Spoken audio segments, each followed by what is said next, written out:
All right, welcome everyone. We just opened up the doors and I'm going to be watching the numbers go up and we'll start in just a moment here.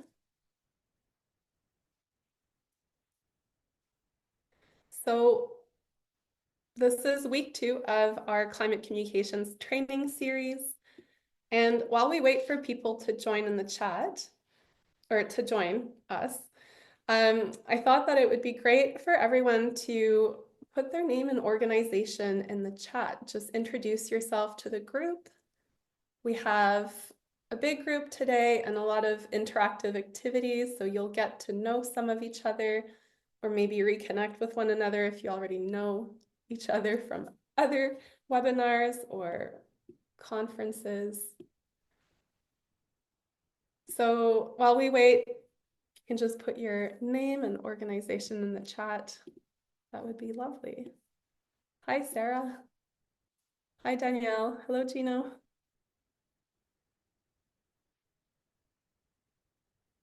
And it's great to see a lot of people from last week's training coming back for week 2. Also interesting to see the group of people we have here. A lot of folks from municipalities, health units, school boards, non-government organizations, conservation authorities. That's great. Hi, Jillian.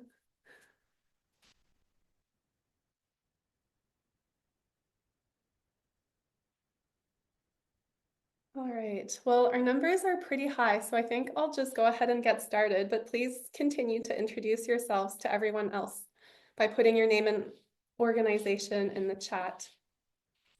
And I will go ahead and just start. Before we start, I'd like to remind us all that truth and reconciliation is fundamental to building equitable, net zero, and resilient communities. So as we go through our session today, I'd love for everyone to keep this in mind and maybe even be a little bit critical, knowing that reconciliation is an ongoing process that requires learning, unlearning, reflection, and action. At ICLEI Canada, we try to do this, and at ORCA, we try to do this on an ongoing basis through our work. And I'd also like to acknowledge that today I am going to be leading the session from my remote office in Thunder Bay, Ontario, which is on the traditional territory of Fort William First Nation, which are signatory to the Robinson Superior Treaty of 1850. And numbers are still climbing up, so welcome folks who are joining us right now. Today's run of show. So this is week 2 of our 3-week communication training series. This training series is offered as a component of a Climate Communications Toolkit that we recently launched. Today's session will focus on messaging and storytelling, and we have a mix of presentations and interactive activities. And if you don't have your activity sheet, so yesterday you should have received an email from Adrian, my colleague, with an activity sheet and a cheat sheet. If you don't have that handy, Adrian will be putting a link in the chat so that you can download them. Hopefully you can have both with you because we will be using the activity sheet throughout the session. And the cheat sheet has a bit of information from last week that you might want to have handy. But if you don't worry about it. And again, last week in our first training series, we talked about behavioral strategies. For those who did that, it would be great for you to bring back the behavioral strategies that you identified as the ones you'd like to work with and keep those in mind as we move through today's session. And again, an overview of the behavioral strategies are on the cheat sheet. So if you weren't there last week, you can have a look at that and we'll do a little review ourselves too. And then I wanted to introduce myself. I'm Kernis McGoldrick, ICLEI Canada's Communications Manager, and I will be leading our session today. And I'm joined by some ICLEI colleagues who will hop in and out and who you'll get a chance to talk with later. So we've got Adrienne Coulter, Communications Coordinator, and she's going to be in the chat. She's going to be there to answer any questions and share links. So if you need anything, let her know in the chat.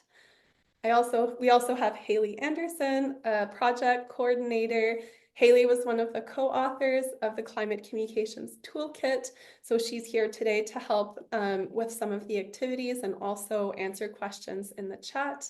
And we also have Ariane Mooney, or Ari, who also was involved in writing the toolkit, and she's here doing all the technical stuff behind the scenes.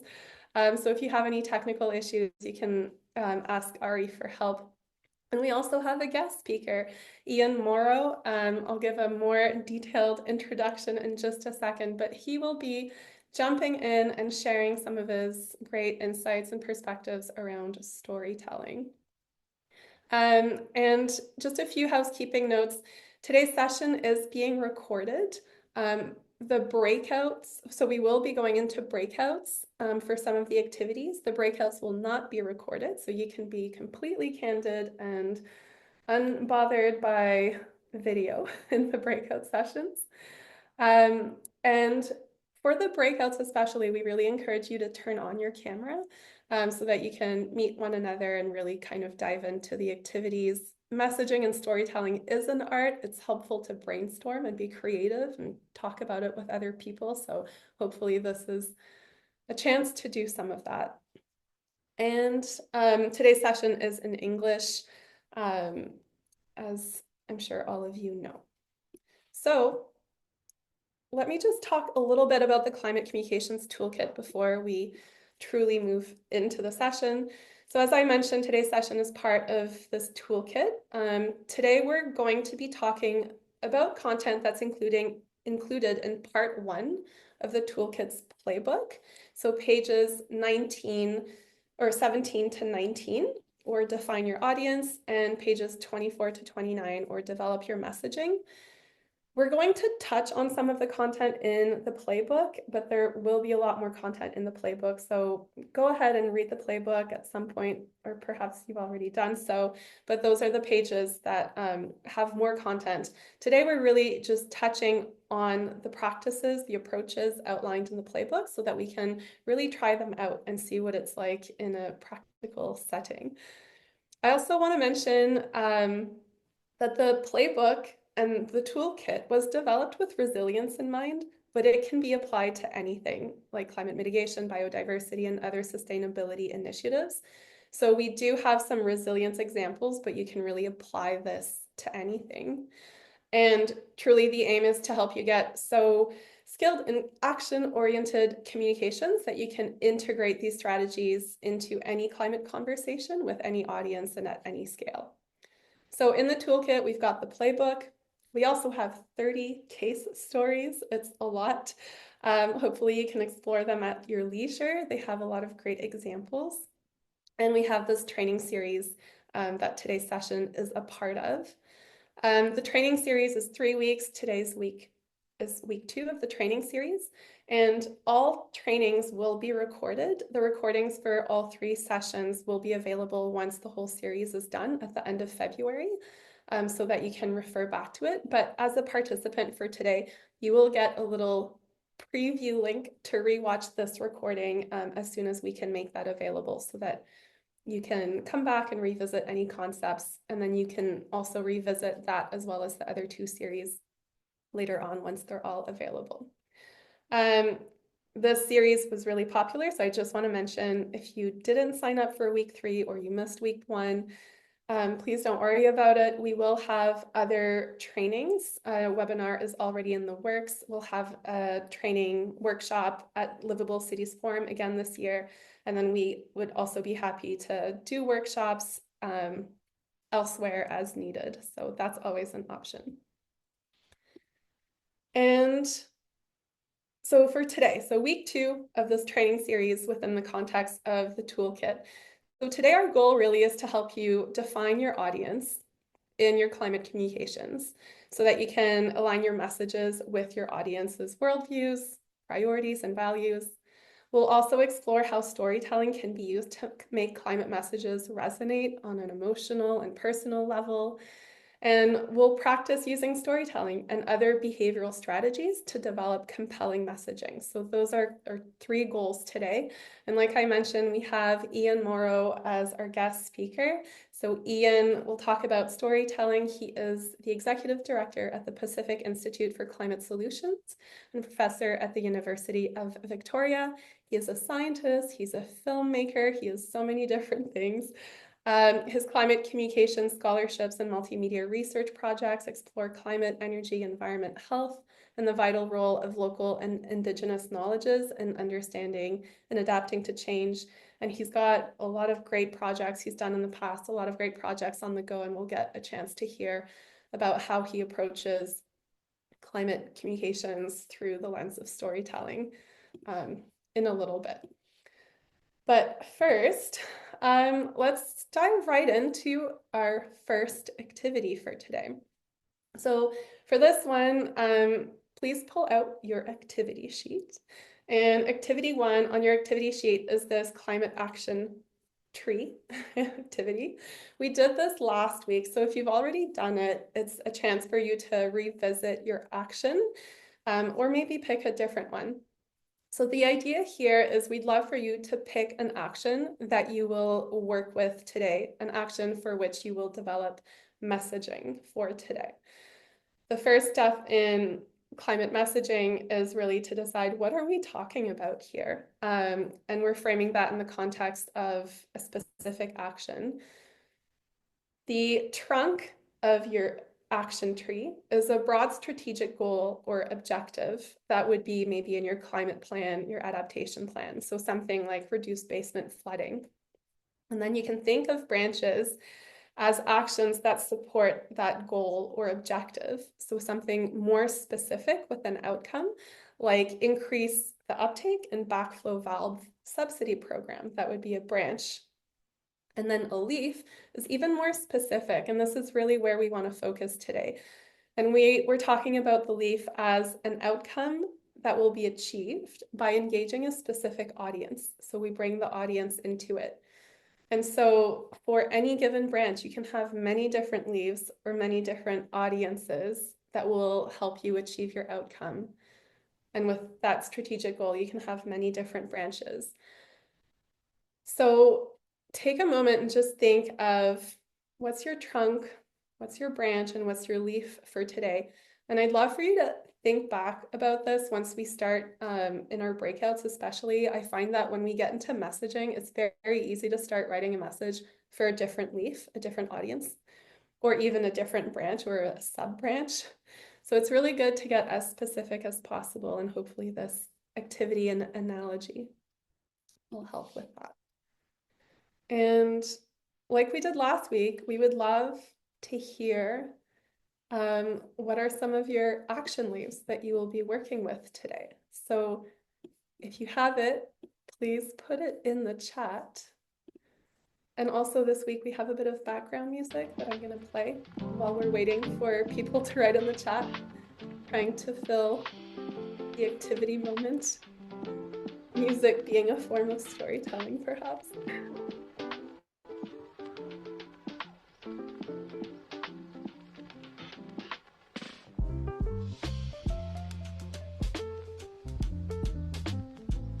Okay, we've got some activity leaves or the action leaves coming in. Okay, so develop videos using storytelling to raise awareness about health impacts. Okay. And I will switch back to the previous slide, yes. Just need to find it here. There you go. So leave here, increase the likelihood for rural residents of the audience in Dufferin County to consider electric vehicles for their next purchase. Okay, interesting.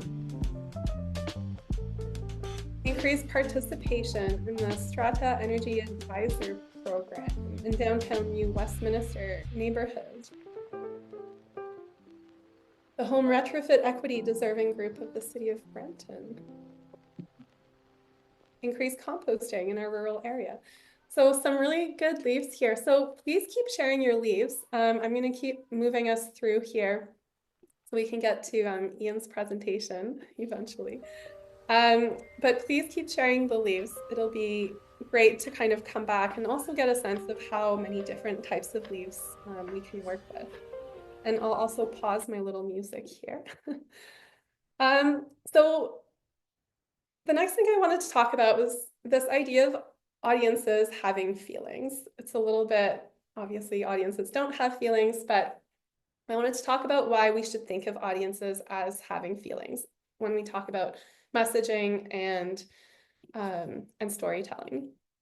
So facts, figures, graphs, information, we're really used to using all of that when we have to talk about climate change. A lot of that has to do with the fact that years ago, when climate change was first coming into the local space, we needed to educate people and raise awareness around the need to take action. And facts and figures were really important to do that. However, facts and figures are really effective when they're used to support narratives and support emotions and bring feelings into it. So today, while we might think about facts and figures in terms of messaging, I'd love for us to really think of emotions first and feelings.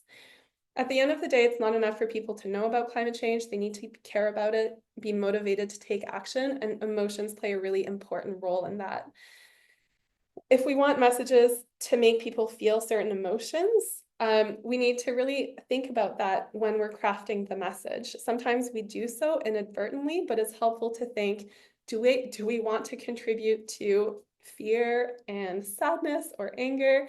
Or perhaps I think what we try to do generally is to focus on the positive emotions, how to make people feel empowered, inspired, feel empathetic, grateful, or maybe tap into some hope and help that inspire people to take those climate actions. Part of the reason is that feelings and perceptions are so much stronger than logic and reason. We like to think that humans are logical, but at the end of the day, we make emotional decisions and then we back them up with facts after the fact. And so using feelings is a great way to get people on board. It's also a great way to move past some barriers that are common in climate communication. We've got barriers on the slide here that we talked about last week that Eva really dove into. And again, kind of coming back to the idea that if we know which emotions and feelings we want people to feel, we can tap into positive emotions and avoid some of the doom and gloom that I'm sure everyone has experienced. But some of the barriers that we want to use messages to overcome include distance.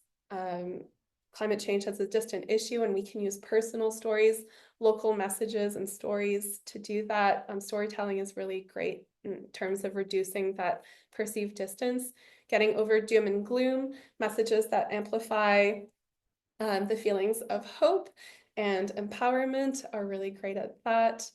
Dissonance is when our actions don't match our values or our identity. And so using messaging and storytelling to make people realize that the climate action we're asking them to take is actually in line with their values and identity is good to do that. Then denial, again, we can use people's values, sense of identity in our messages to help overcome denial.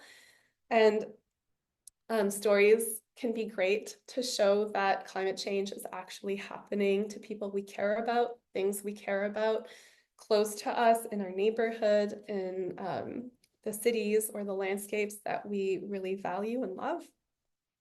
And then finally, identity. Identity is how we filter messages, how we filter the climate messages or the stories that come to us through our professional and cultural identity or lenses. And usually we use the identity lens to confirm our own notions and values and biases, and then kind of reject anything that goes against it. So to get through that identity barrier, it's really great to know what are people's values, what are their, what makes them feel proud to be who they are or part of the group that they are, and then how can we speak to those values and those identities as a way to get through.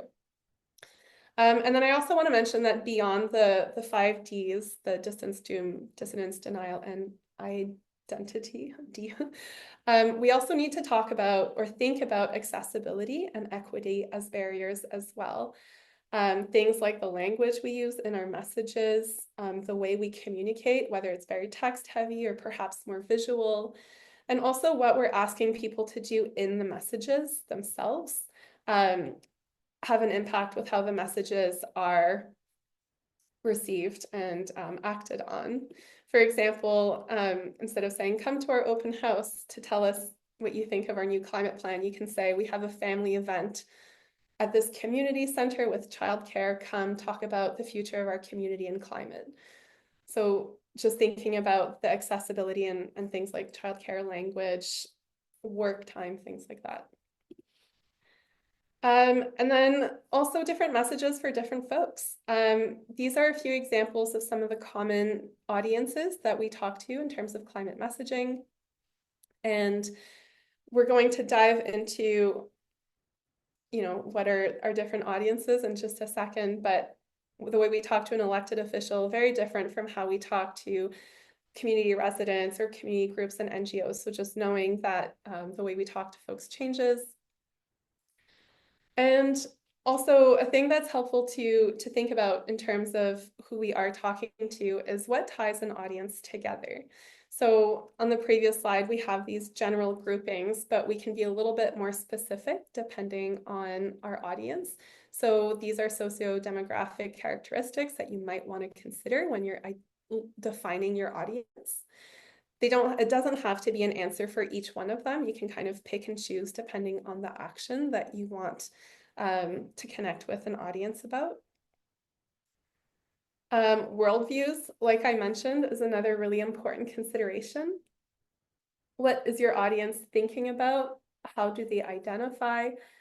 Here we have 5 different broad worldviews. These are actually defined in a report that ReClimate put out with Eco-Analytics last year. And they looked at some focus groups and study groups across Canada and put together these 5 different, they call them the 5 Canadas, the 5 different groups that you can think about in terms of who your audience is a part of.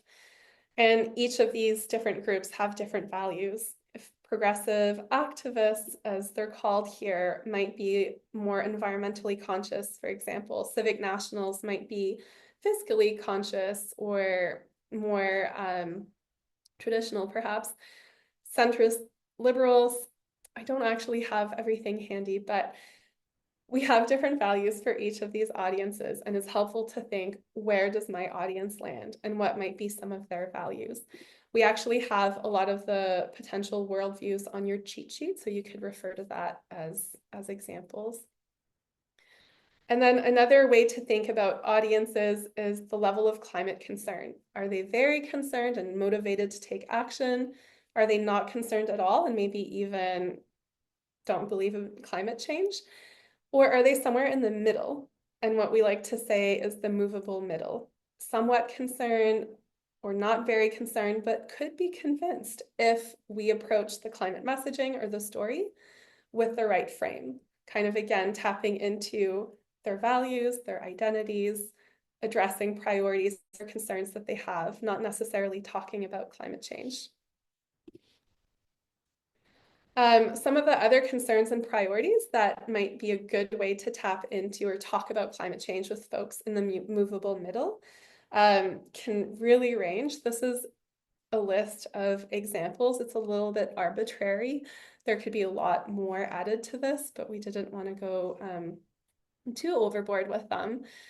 But there are so many different concerns and priorities that people have, things that really affect them in their day-to-day life. And all of these can be related to climate in some way. So can we use these to frame our climate messages? And in the spirit of talking about climate change with other things than facts and figures, here's just kind of a visual representation of some of the ways we can think about those other concerns and priorities in terms of climate. So things like future generation, local food, transportation, being connected to one another, family, flooding, risk, insurance, striving for a better future, connecting to the outdoors, or cultural narratives and cultural significance, and so many other things. So we'll just do a quick activity two before we dive into the storytelling. So I'm going to walk you through activity two, put the music back on. You don't have to worry too much about activity two. You can kind of work on it throughout the rest of the session. But once again, here you can pull out your activity sheet. And here is an opportunity to identify your audience for your messaging.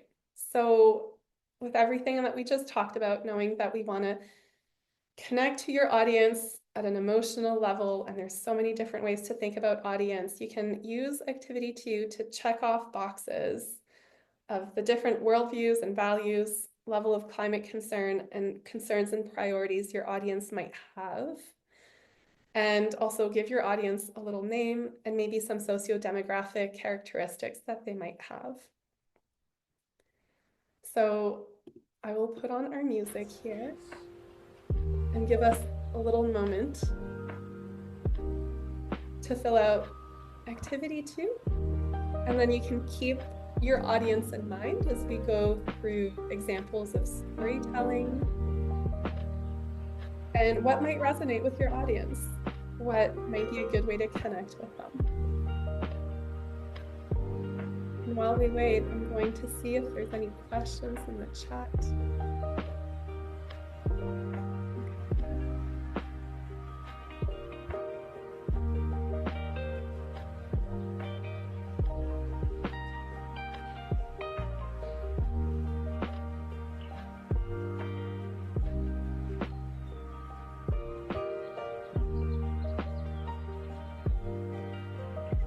Let us know if you do have questions.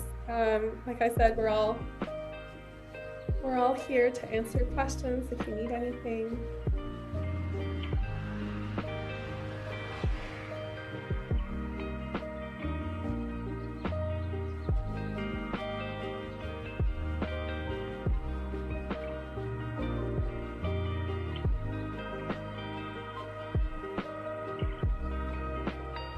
All right, so I think that I'll leave it here and let's move on to talking about storytelling and hearing about some of Ian's work in storytelling.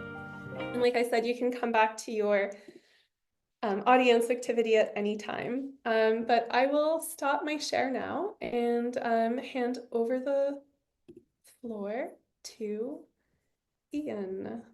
Thanks again for being here, Ian, and over to you. Of course. Hi, everyone. I'm Ian Morrow. I'm the Executive Director of the Pacific Institute for Climate Solutions.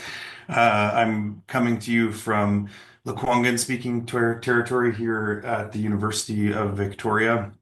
And I'm just going to queue up my presentation here, make sure I do the right check boxes for video sharing and the right screen. And can everybody see that okay?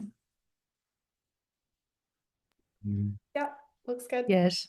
It's amazing just how the screens change when you're setting things up. But here we go. So the science of storytelling, I'm an environmental scientist by training.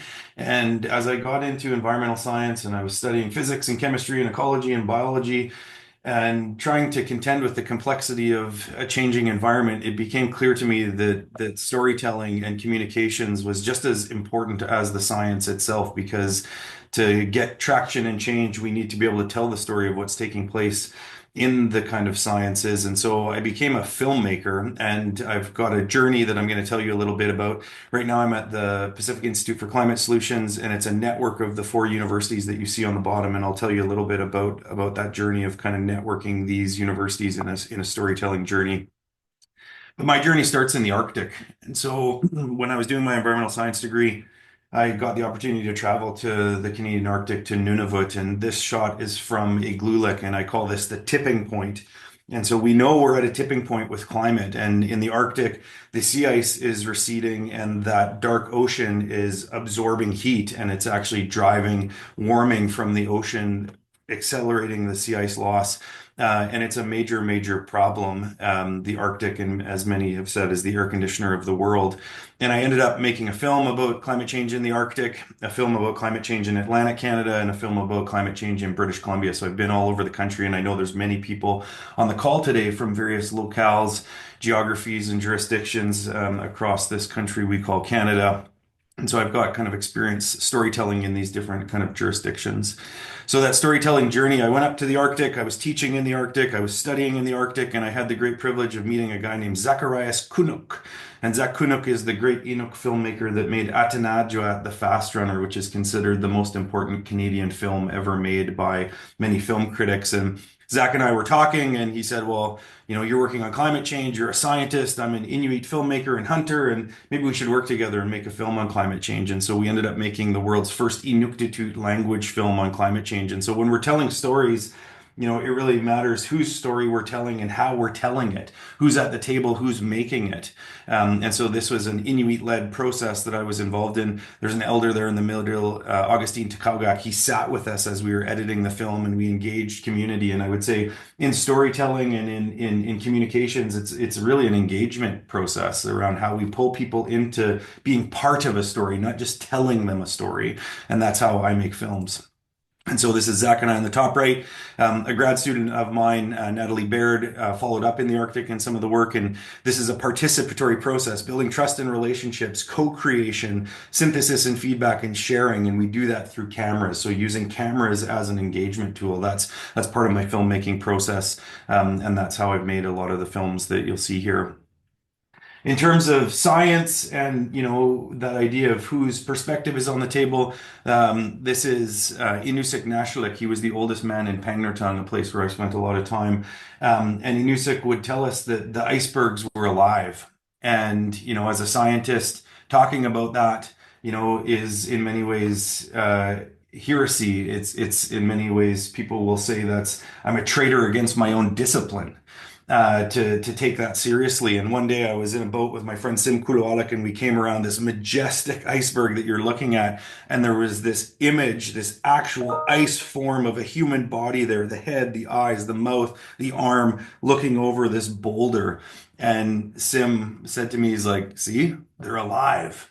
And when you think about this, the loss of ice in the Arctic, Inusik talked about how the icebergs are alive and the sentience of ice. And as we lose that ice, we lose sentience, we lose knowledge. This is things that Inuit are talking about, and I think we should probably take quite seriously. I'm going to show you a quick stinger of that film.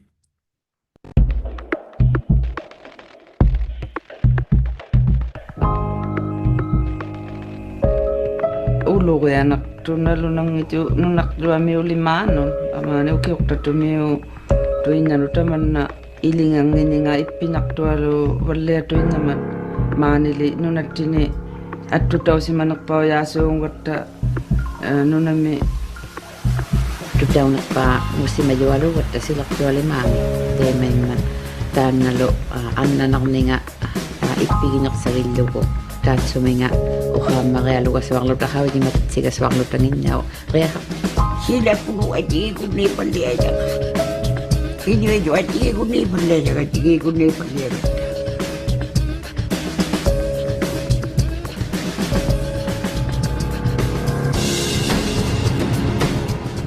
So in that film piece, you heard Mary Simon, the current Governor General of Canada, and at the very end, Elisipi Ishilutak, the elder at the very end, when we turned off the cameras and we were talking with her after we were rolling, she said to us in Inuktitut, you have to be very careful how you tell this story.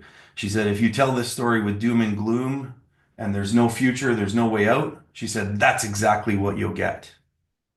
And I just want us to sit on that. How we tell these stories, what kind of messages we send through these tools, it really matters, because if we frame that doom and gloom narrative, that's exactly what we're going to get. We have to give people opportunity. You can learn more about this film. I was on This American Life. This film actually has an incredible journey. The Inuit were seeing things that the Western scientific community had not seen. And in many ways, the film made a scientific discovery that you can hear on This American Life. In terms of that storytelling journey and that idea of taking people through a story that gets you somewhere and doesn't just dwell on the bad. This is a film I made with David Suzuki, Beyond Climate. You can watch it online. We actually mapped out how you people take people through awareness, despair, hope, and action. That's actually a kind of typology of how we need to think about telling these stories. Because when you get into the climate space, you really do kind of hit rock bottom. You're like, really, this is where we're at, and we have to build people back up so that they can see hope, they can see an opportunity for action, and we can drive that change together.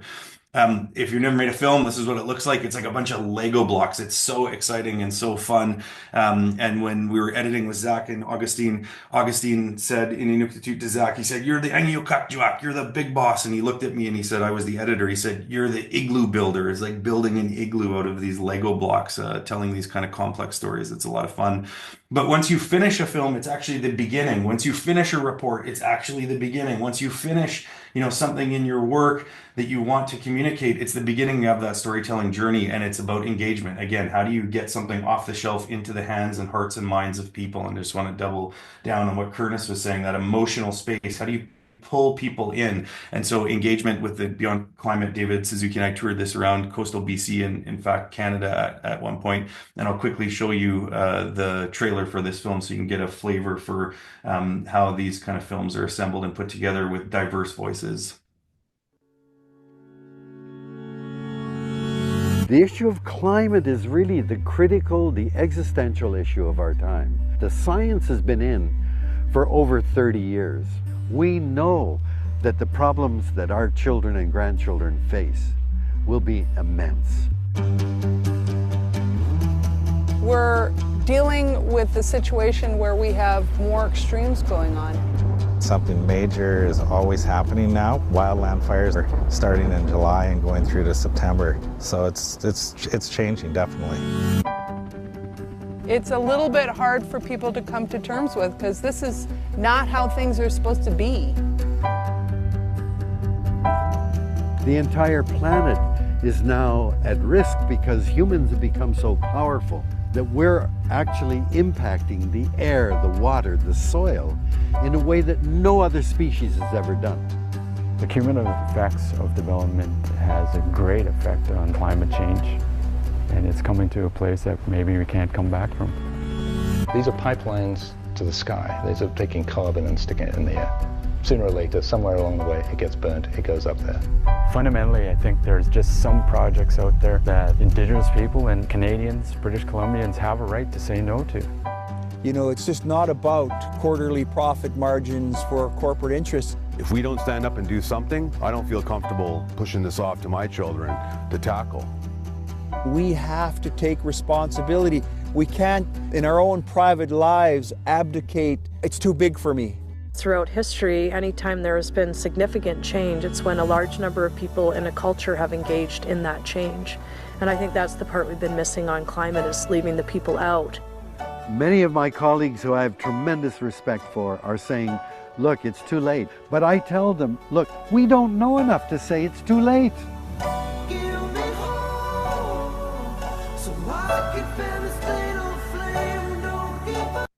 So just looking at that, filmmaking is also about relationship building when we're telling these stories.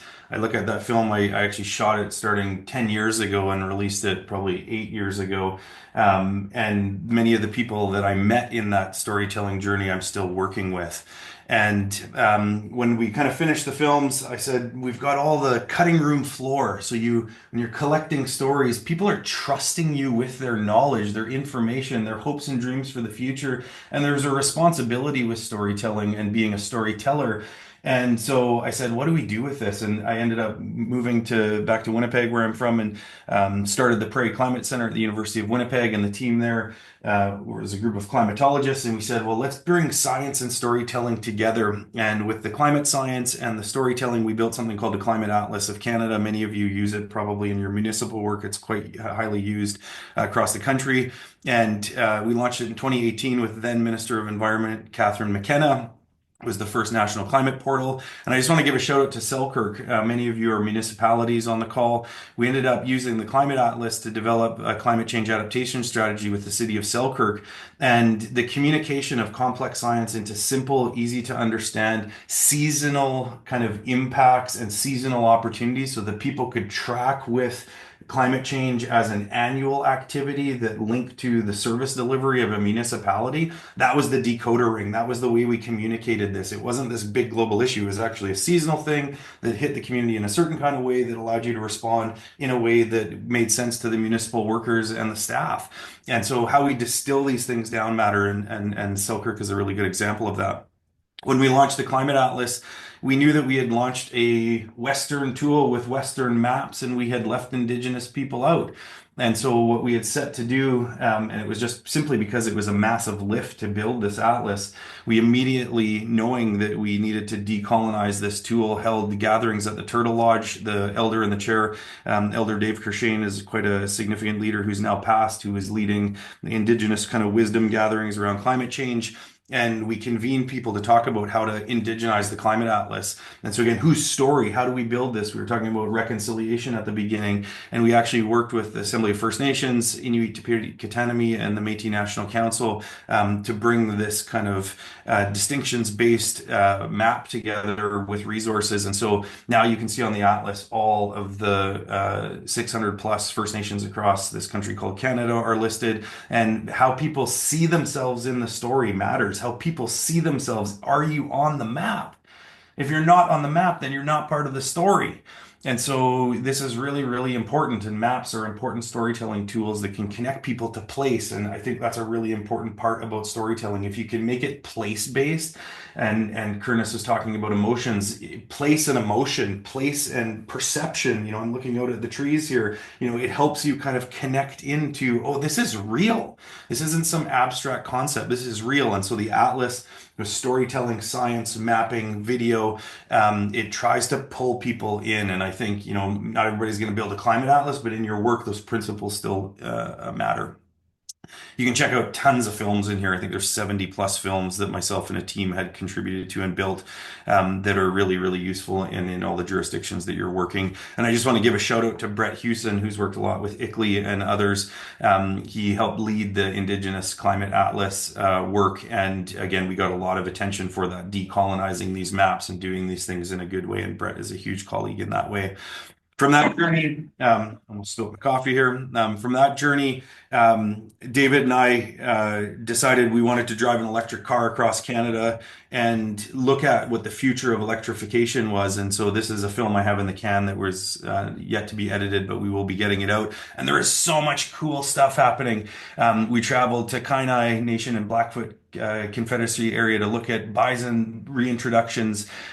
We were in just outside of Regina with Chief Cadmus Delorme looking at a huge solar and wind installation that they have. We went and checked out farmers who had electrified their farms, electrified old trucks.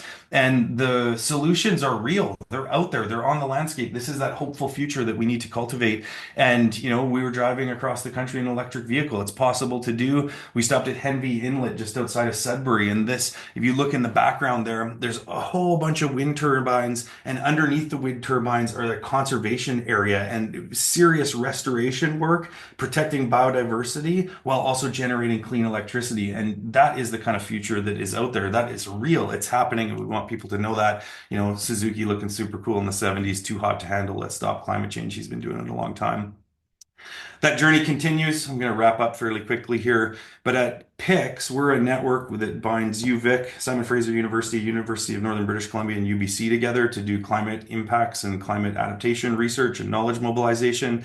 We've got a new strategic plan you can check out. And so when you're thinking about your municipalities, you know, how do we get at this? How do we tell people? It's even in the plans. And so our network is kind of growing, you know, through the kind of various partnerships that we have with collaborative research and knowledge mobilization to have an impact.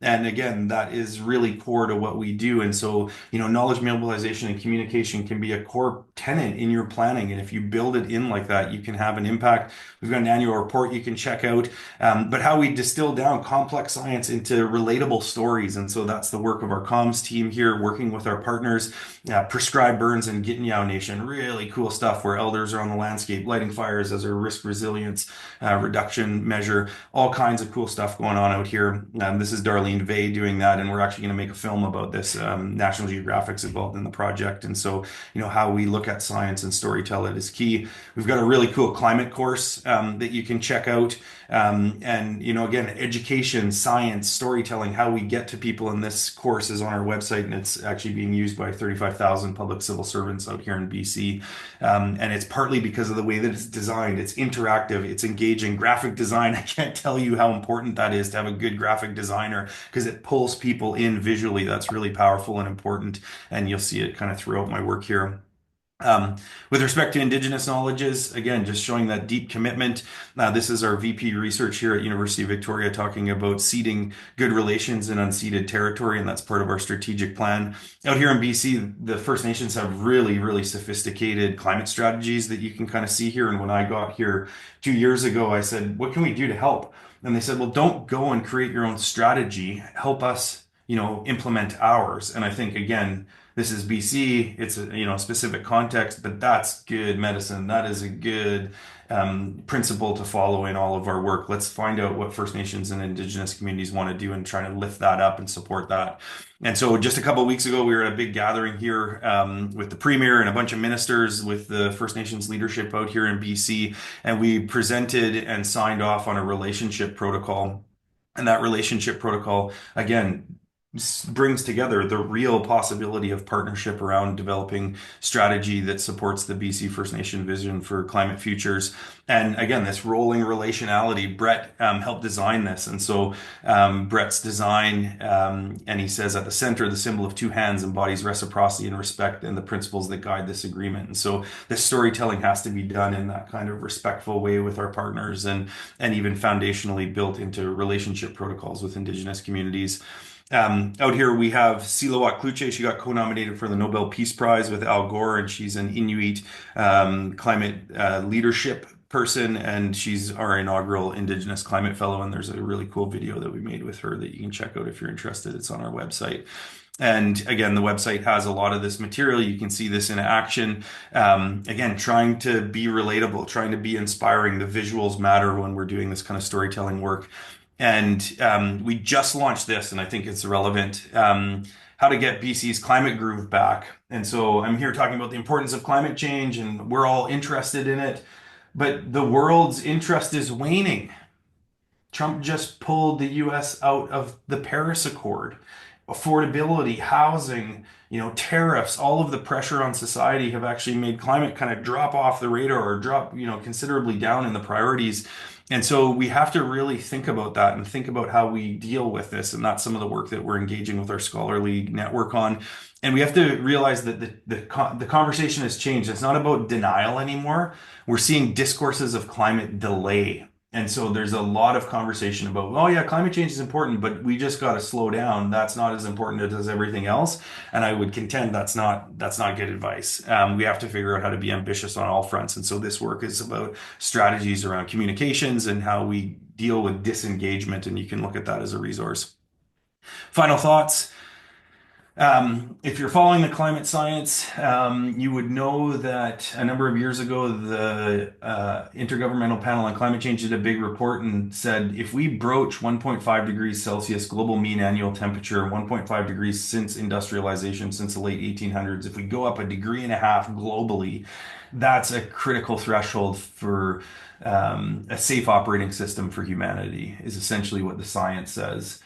And 2024 moving into 2025, it looks like we may have broached that 1.5 degrees. This is the kind of schematic out of the New York Times.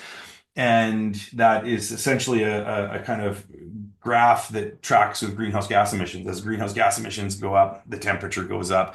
And I would contend historians might look back at the LA fires as the moment that we broached 1.5. I think there's a real argument to be made that if there's an event that kind of signified it, it's the LA fires. There's these catastrophic fires in a major jurisdiction in the US at a time where Trump pulls the US out of Paris. It's just mind-boggling what is going on. And so this is from the United Nations, these different futures that lie ahead. 1.5, the safe operating system. 2, a little bit more complicated. If we get up to 3, it's going to get really, really complicated. And so how do we bend down the curve? How do we drive the change back into a safe space? And I think it's about relationships. I think it's about the story that we tell. I think it's about how we come together and engage with each other in that kind of heart-centered way that has the science and our, deep empathy for each other, because again, we need to understand the various ways in which people are affected by climate, but other stressors on their lives, and make a good story that makes it feel like we can do this together. And this image came out, COVID-19, when COVID happened, there's going to be this big recession and this wave of climate behind it. And again, I think this is a really important kind of visualization, because it shows that complexity, the recession, the affordability, tariffs, all of this stuff. Now we have to contend with all of that at the same time. And there's a story there that makes sense. There's a story about risk reduction, with wildfires and housing and affordability that ties together into, economies that are thoughtful and share resources in ways that make sense, and that we can build resilience in a way that is meaningful, affordable, and integrative with partners in the US if we want to. The rebuild of LA, they're gonna need BC wood. They're talking about it, and these tariffs are coming in. It just, none of it makes any sense. So how do we tell a story that makes sense is really important. And just kind of wrapping up, back to the Arctic. I was in Igloolik, and I was walking through, and I know this family and this kid, and he's driving his tricycle and slamming into that piece of wood and flying through the air like Superman.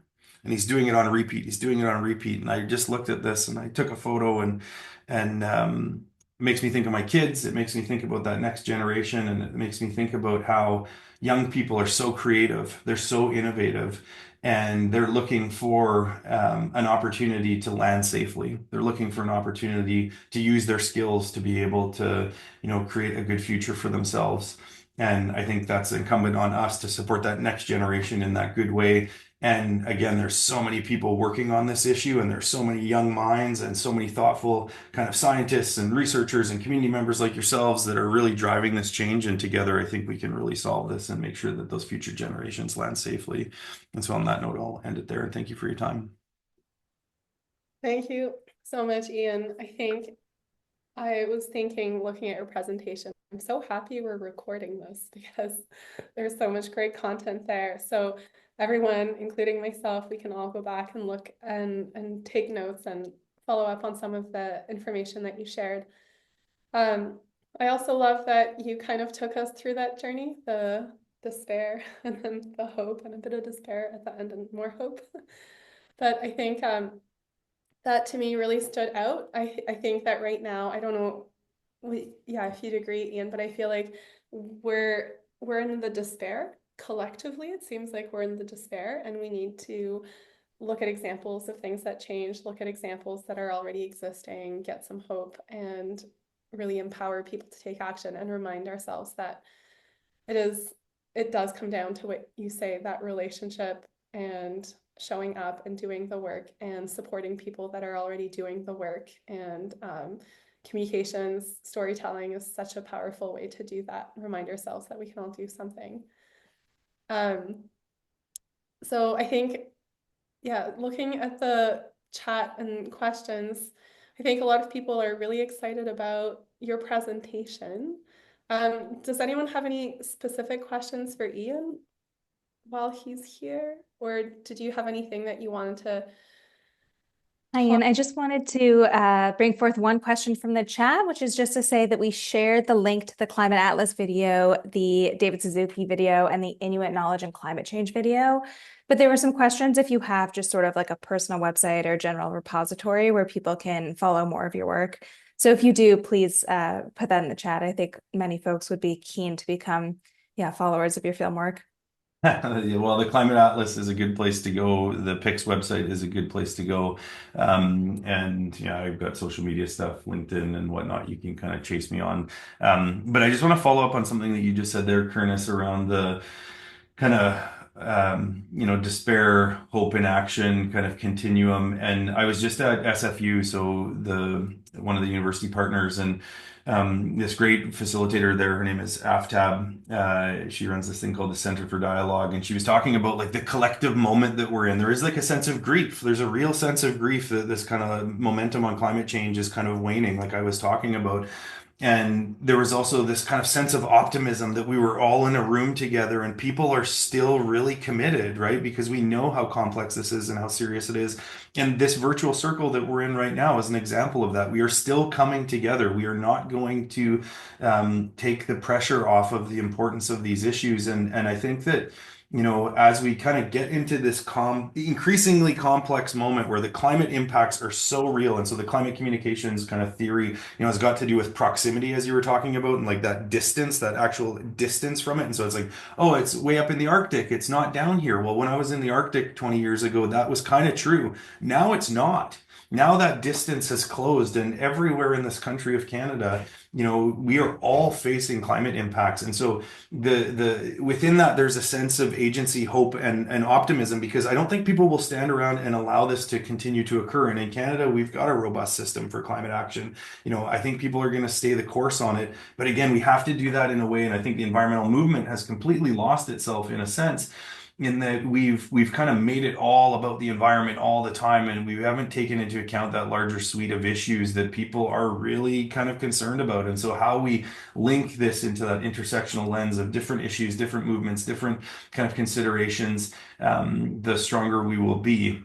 And so, I can say that I'm still learning how to do that. It's complex work, right? And so we can learn from each other, and this kind of collective learning space that you've created is really valuable in that sense, because we don't all have the answers, and we can find the answers together, and we can find that sense of community and hope and optimism and mutual support in complex times here, in a space like this and in our own communities, in person. And so again, just encourage people to kind of find those communities that lift you up and don't kind of have you feel like you're knocked down, because it's not just about communicating things in a way that people emotionally respond to. It's our own selves being kind of emotionally stable through this complexity, and being able to kind of wake up in the morning and know that we've got purpose and that there's an opportunity to do something good, and just keep driving through that kind of that sense of opportunity and agency, because if we lose that, we lose it all.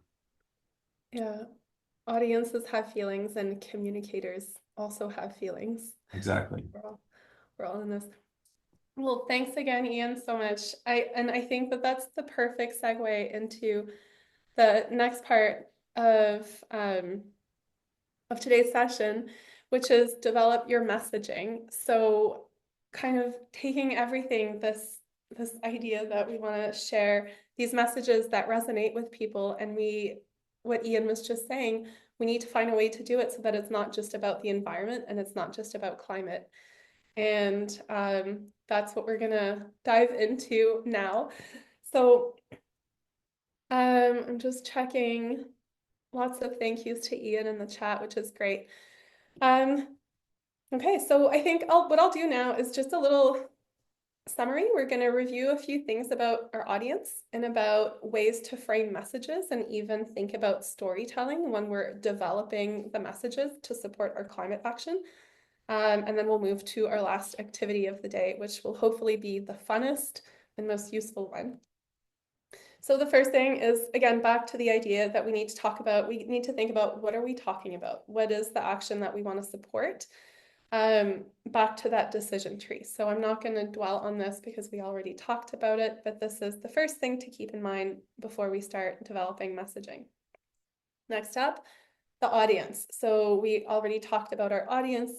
You have your activity sheet with your audience in there, but thinking again, who is your audience? Who are we going to talk with? Who are we going to engage with? Like Ian said, who is it that we're building a relationship with, that we're entering in dialogue with through our communications? And then also, what is their level of concern, their worldviews, and their other concerns and priorities?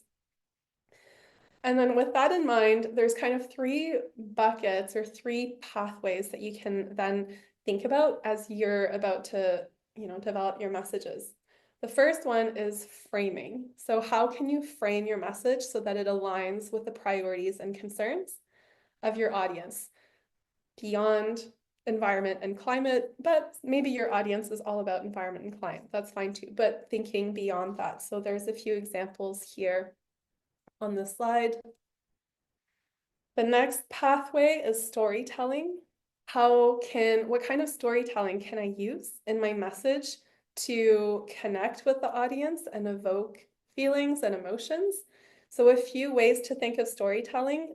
A lot of these Ian touched on in his presentation. Personal stories, so someone telling their personal experience.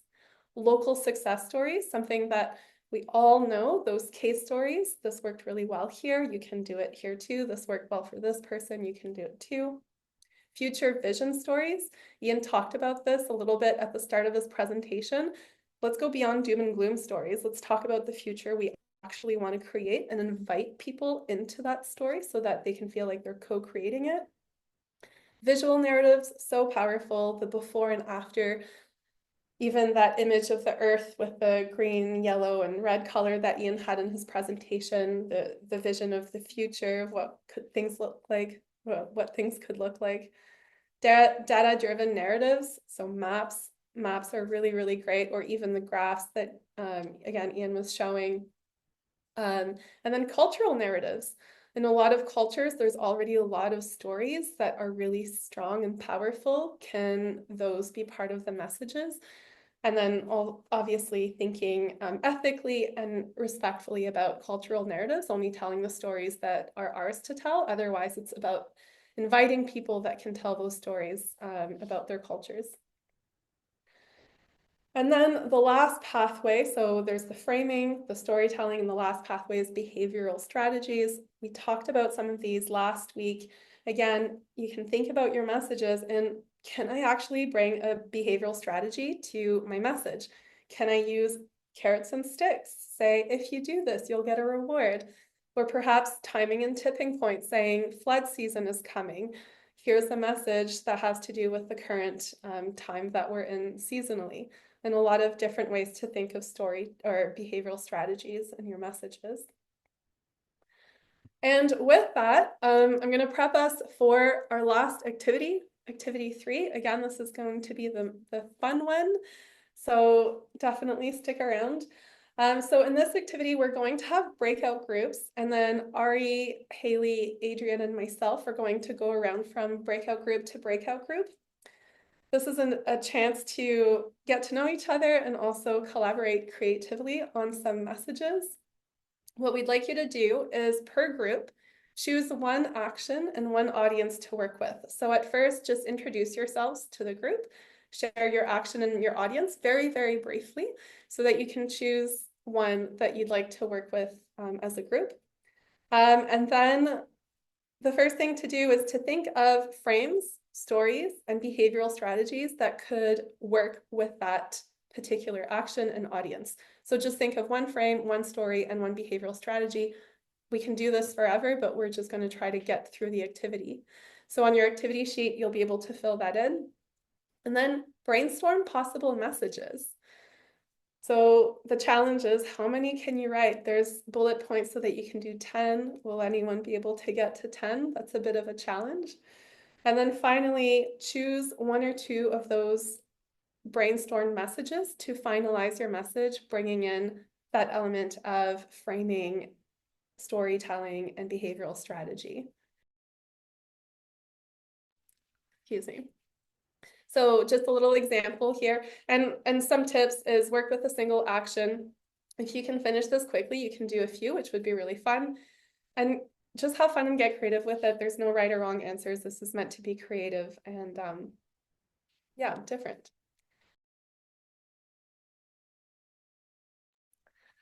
My cough is coming at an opportune moment right now, but here's a little example. Here we have an audience, very, very simply put, retired homeowners in this hillside neighborhood. They're fiscally conscious, not very concerned about climate change, but concerned about local flooding issues and the cost of living. Potential frames for them could be talking about protecting their home, protecting their investments, saving money, and being prepared for flooding. Potential stories, personal stories of someone in their neighborhood or maybe in their similar demographic that has similar worldviews and maybe have done something, have installed a sump or backflow valve in the case of this action. And then potential behavioral strategies. There's so many possible ones, but it could be a rebate program, so save money. Intrinsic value framing, saying, if you want to protect your home from flooding, a value, then you should install a backflow valve, the action. Positive framing, protect your home. Social norms, saying, other people are doing it too, or timing and tipping point, saying flood season is coming. So those are some examples of those different pathways in this particular case. And then here are some ideas of what brainstorming messaging could look like. Very simple.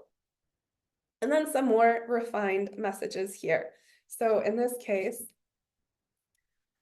you could say something like, Casey's basement stayed dry this spring thanks to their backflow valve.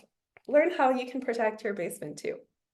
That's an example of a story about Casey's basement using positive framing, saying you can protect your basement. And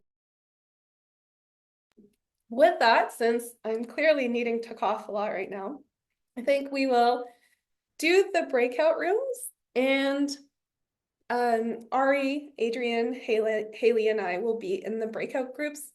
We'll be jumping from group to group, so we might not be there right away. So you can just introduce yourselves, go through your actions and your audiences, but we will hop in the groups and we'll be able to answer any questions. You have these examples, the last 3 slides, on your cheat sheet so that you can refer to them as you work through activity 3. And so let's all get off camera, and I'm gonna go cough for a little bit and then I'll be in a breakout group in just a second. Welcome back. One of the examples in the group that I was in to encourage people to do home retrofits, the audience were retired homeowners, normally on a fixed income in this particular neighborhood. And there's this idea of encouraging people to retrofit their homes so that they can age in place, so that they can stay in their homes longer. And came up with the idea of like a little rhyme or a little jingle. It says, fix your place, age in place, or fix your space, age in place. That was fun and different. And I don't know if someone else wants to jump on. There we go. Sue shared it in the comments. Change your space to age in place. Haley and Ari, do you have anything fun that came out in your group? Ari, go ahead. I was just gonna say, we were talking so much and spitting out so many good ideas that we didn't get to specific messaging, but definitely kind of was on the way there, and had our action that we chose was around like school boards and getting school boards and specifically like superintendents and like district kind of higher ups to consider making climate action plans for school boards, since they're kind of not even in that headspace yet, and kind of around that, and had a lot of ideas about like storytelling, like financially, with like health-based stories and like implications, as well as yeah, a lot of that stuff around different ways to kind of frame the story, but really cool. Haley, did your group, does something pop in mind for you in your group? So we were talking a lot about the kind of frame type of story, behavioral strategy, and the action that we were discussing was around providing incentives and funding to farmers. And Anita already had a really good one. And Anita, feel free to pop it into the chat or speak up because I might not say it totally properly. But the gist was improving your soil quality doesn't have to be expensive. Receive $4,000 in funding to preserve your soil. Oh. I can't wait to hear from we can do our little debrief, and it would be fun for people to pop things in the chat. Greg, I know from my group, maybe you want to do the icicle visualization, and if anyone has anything that that they want to put, but I'm just conscious of time here. We have 3 minutes. So I'm going to use our last few moments here to wrap things up quickly. So before we sign off, I just want to remind everyone we have 30 case stories as part of the toolkit. A lot of really good examples with examples of messages and creative storytelling. So have a look, just sift through, see if there's anything that resonates with your climate action or maybe someone else's. Next week, we have week 3. It'll all be about channels, platforms, mediums for getting the message to your audience. I thought I could make it till the end, but coughing a little still. Today's recording and the other recordings will be available so you can revisit everything. And then you can also go to the toolkit anytime. And lastly, just a little plug for the Livable Cities Forum. In October in Halifax, we're going to do a climate communications workshop. So if it's at all on your radar and you want to do more climate communications workshops, please come or save the date. And that is all. So thank you so much for everyone for coming today. It was really fun to do a little breakout rooms, I think, in the afternoon as we end here. And I really hope to see a lot of you again next week, and also in the future. Stay tuned for that webinar that I mentioned and other opportunities. And then also you have Adrian's email. She will be sending you the recording in the coming days with today's presentation as well. And if you have any questions about anything, please reach out. We're happy to chat and connect on anything and everything. So just looking at the chat here, and there's some examples coming in here. So if you can have a look in the chat. And with that, I will wish you all a great rest of your day and see most of you next week, I hope. Thanks again for being here.